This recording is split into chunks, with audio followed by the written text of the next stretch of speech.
Welcome to the Zera Shimshon in English podcast, in which we learn and explain in a clear and uncomplicated manner an excerpt from the Sefer Zera Shimshon on the Parsha. Parsha's Chayei. It says in next week's Parsha of Ephron Yoishev B'Soich B'nei Ches, and Ephron sat in the midst of the B'nei Ches. V'yan Ephron Echiti es Avram B'Ozne B'nei Ches. And Ephron said to Avram in the ears of B'nei Ches, L'choil bo'isha iroi lemor, to everybody who came to the beginning of the town, saying, Lo Adoni, no, my master, Shme'eni, listen to me. Hasoda nasati loch, I'm giving you the field. V'ha'mora asher boi L'cha nesatia, and the cave in it, I'm giving that also to you. Le'enei b'nei ami, in the presence of all the people here, nesatia loch, I'm giving it to you. K'for meisecha, bury your dead. Afterward it said, V'yan Ephron es Avram le'maloi, and Ephron spoke to Avram, saying to him, Adoni, my master, Shme'eni, listen to me. Eretz Abba Me'oid shekel kesef, a field worth 400 shekel kesef, Beinei v'einecha, between us, Mahi. What is it really? Vesmeischa, and your dead one, Kfor, bury.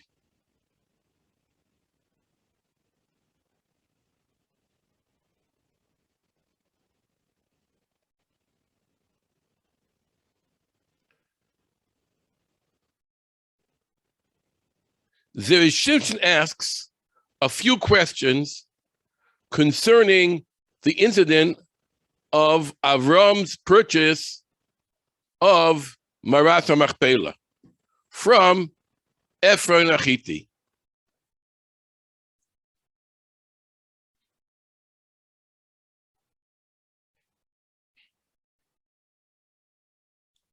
Firstly, how did Ephron have the chutzpah to change the deal so greatly? In the beginning, Ephron said he was willing to give Abraham the land for free. And in the end, Ephron asked the outrageous price of 400 shekel kesef.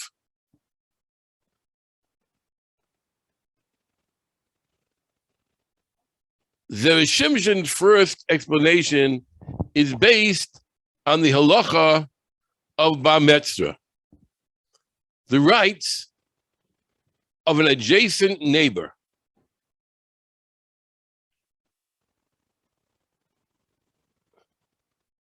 This halacha states that if the owner of a property wants to sell his property, adjacent neighbors can stop the sale to the outsider if they want to buy the property. Also included in this halacha is that if the outsider already bought the property, they are able to annul the sale. However, this is only the case when the owner sells the property. However, if the owner gave the property as a present to someone, the neighbors have no right to prevent the sale.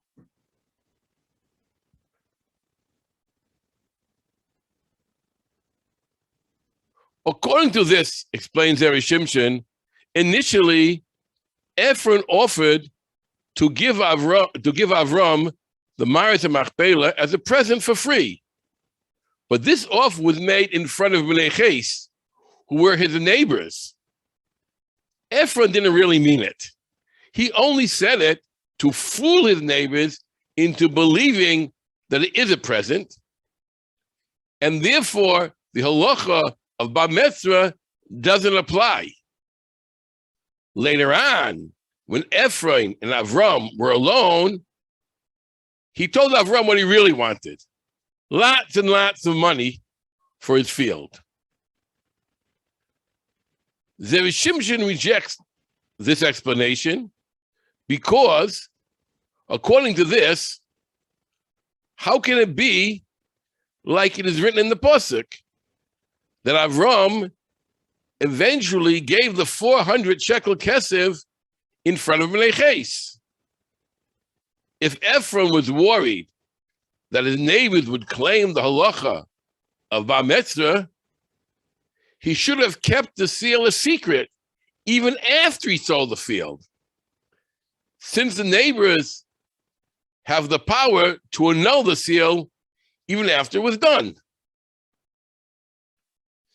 Before Zera Shimshon gives his own explanation, he asks two more questions.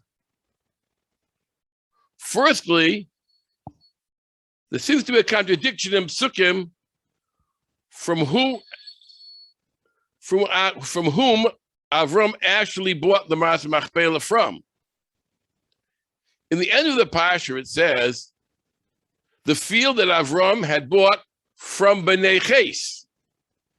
This implies that Avram didn't buy the field from Ephraim, but rather he bought it from Meneiches.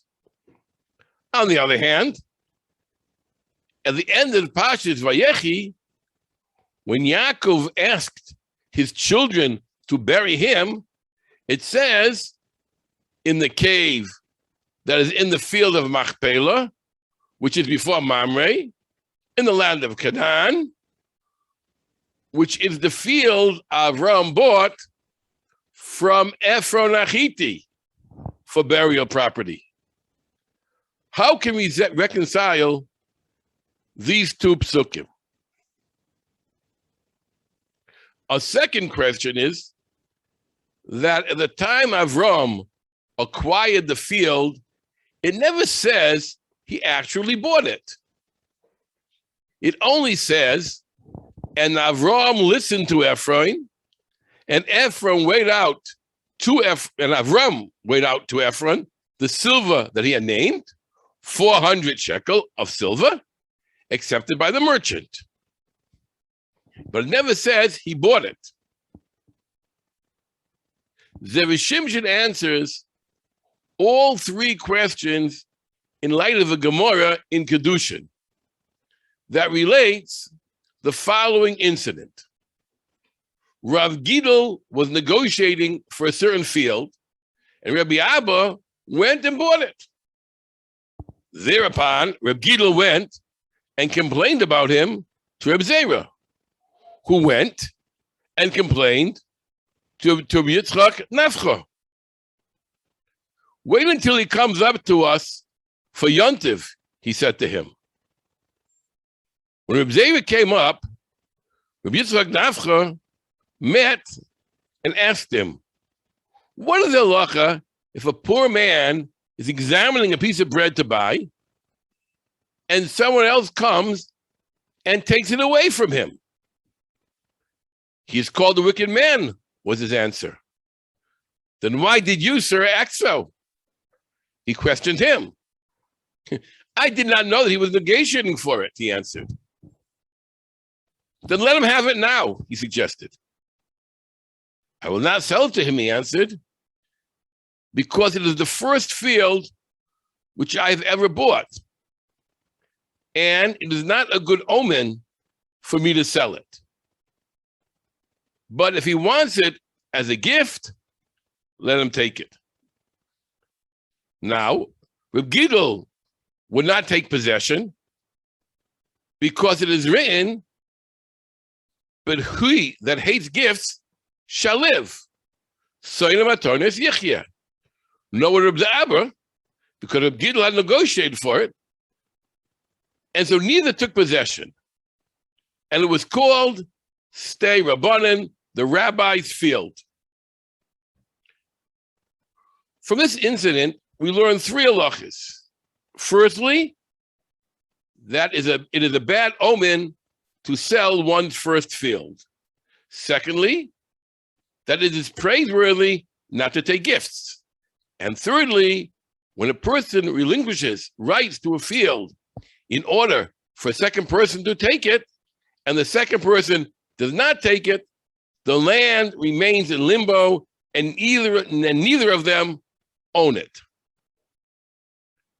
According to this, Zera Shimshon explains the incident of Avram Avinu's buying the Maris Machpelah. In the beginning, Ephron didn't want to sell the field to Avram. Ephron wanted to give it to Avram because it was his first field he ever bought, and to sell it would be a bad omen. However, after Ephron heard that Avram did not want to take it as a present, he said that the price the field is worth is 400 silver shekel. Ephron didn't tell Avram this in order to sell him the land for this price, but he reasoned that Avram would spend 400 shekel. If we take out of his pocket 400 shekel, it wouldn't be considered that Avram was getting a present, and Avram would take it. This is the reason that at the time of the acquisition, it doesn't say that Avram bought it from Ephron, but only that he weighed out the money, because it was really given to him. The money, Ephron only took the money, so it wouldn't be a present. Since Ephron relinquished his rights on the field, and Avram didn't want to take it, it became hefker, and it became the property of all of Bnei Ches. It is therefore considered as if Avram got it from them. On the other hand, since it was originally Ephron's field, and only he had relinquished his rights in order to give it to Avram, it is also considered like Avram bought it from him. Thank you for listening. And in the merit of your learning the Divrei Torah of Zera Shimshon, Hashem should fulfill the promise of the Zera Shimshon that he made for people who learn his Divrei Torah. And your eyes will see children and children, grandchildren, like the offshoots of an olive tree, around your tables, wise and understanding, with houses filled with all manner of good things and wealth and honor.